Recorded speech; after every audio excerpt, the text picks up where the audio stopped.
Welcome back to Celebrity Radio, where we just hit 64 million minutes viewed on YouTube. This week we're talking the ARIAS, the Oscars of the radio world. They've rented the London Palladium by Andrew Lloyd Webber. On average, he charges between £20,000 and £30,000 a night, so he's a winner. The other winners are the people from the BBC who get a couple of days off, get somebody to cover their programme, get a train to London, get to stay in a hotel.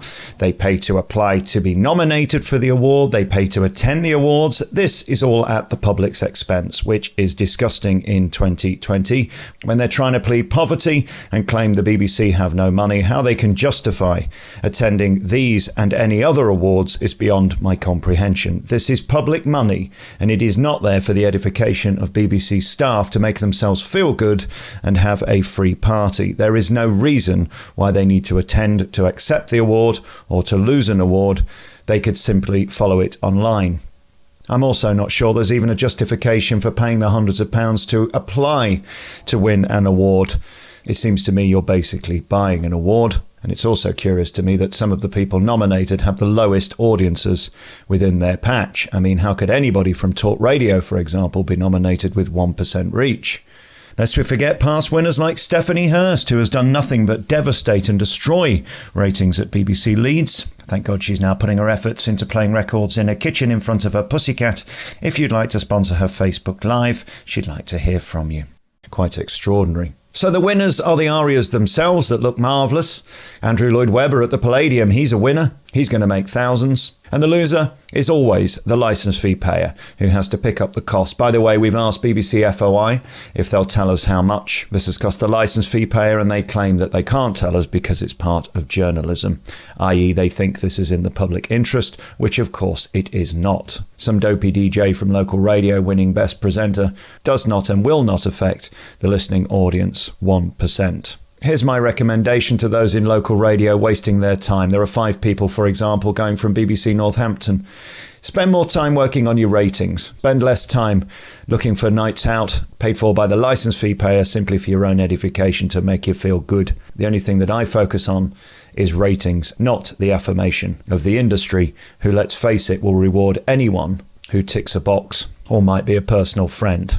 They're the winners and losers from the 2020 ARIAS. Here's more about how the BBC waste your money. Hello and welcome to another vlog by me, Alex Belfield, here at celebrityradio.biz. People ask me why I'm always banging on about the BBC, and it's because I worked for them for 15 years. Yes, full disclosure, I was on the books for over a decade working for them across the country. In fact, I did every BBC local radio station, national and most things in between, including TV. And during that time, I realised that they are a dinosaur organisation, completely overstaffed, full of sanctimonious and supercilious journalists who have no clue how the real world live, nor the expectation of what they should be doing within their 8 hours of work. And the whole thing now is totally outdated and should be scrapped. Since I've left, I have further reason to hate them because I've been doing FOIs since 2011. I've been exposing the truth about the spending at the BBC, and it's totally indefensible in my view. They overpay people. They give free health insurance to hundreds of people. They pay people redundancy and then get them back to work for them. In some cases within months, certainly within years. It's a big boys club where you're promoted for failure. We could give names and we will. But the biggest problem for me is the fact that they are now a commercial entity pretending not to be and still asking for our £150 a year. The problem with the BBC is it's funded by the licence fee payer. 150 quid. But then they want us to spend another £5 a month on BritBox, a subscription service. So they are no better than Netflix or Sky, where you have to rent their programming. Well, surely if we're renting their programming, we don't have to pay a licence fee. Then there's a commercial arm of the BBC called BBC Studios. They rent studios to ITV. That's where Loose Women, Good Morning Britain, and This Morning all broadcast from today. That's their studios, the old BBC building. But it's not called the BBC anymore. That's clever and convenient. They sell programmes around the world. They have an international news service, as well as BBC America, another global service, BBC.com, which is an advertising service. So how can they justify being our BBC, paid for by the licence fee and owned by us, and then at the same time selling their souls around the world and taking money for advertising under the brand of the BBC? No, it doesn't work for me. Today they announced they're going to sack 450 people, but they're really not going to sack 450 people. They're going to displace them. They're going to move them. They're going to give them other jobs, I almost guarantee. I'll be FOIing how many people currently work for the BBC, and I'll do it next year and the year after, and let's see how the figures change. The problem with the BBC employing over 18,000 people is that it's such a mammoth place. People die, people fall off the edge of cliffs, people get sacked occasionally, often the wrong people, of course. So therefore, they're just going to displace these 450 people and make it look like they're cutting back, when in fact they're not. They've done it time and time again. When I was there, this was the old thing, to keep the staff in fear as much as the public. They love to do this all the time. Make out that we've got no money. Well, maybe you haven't got as much money as you had. £300 million worth of lost revenue last year of people who refused to pay their licence fee. When are you going to listen to the public and realise they don't want the BBC anymore and they don't want to pay for it? Those who do should pay for it, of course. So there you go, a little insight into your BBC and why I think it's doomed, why I think it's a double standard that needs to be stopped. If they want to be commercial, they should be commercial. Or they should get rid of their commercial arms, stop selling advertising, stop selling programmes around the world, and return to Britain to be the British Broadcasting Corporation, paid for us, and owned by us.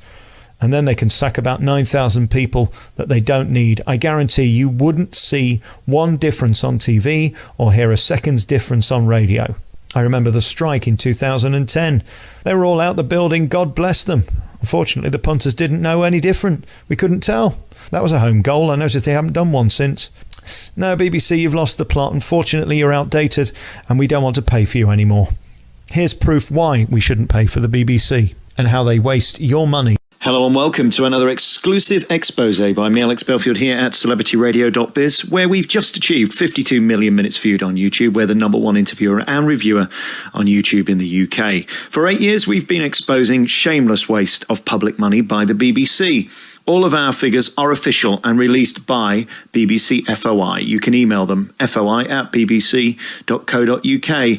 They waste money, like 2,709 people got a pay rise of over 10%.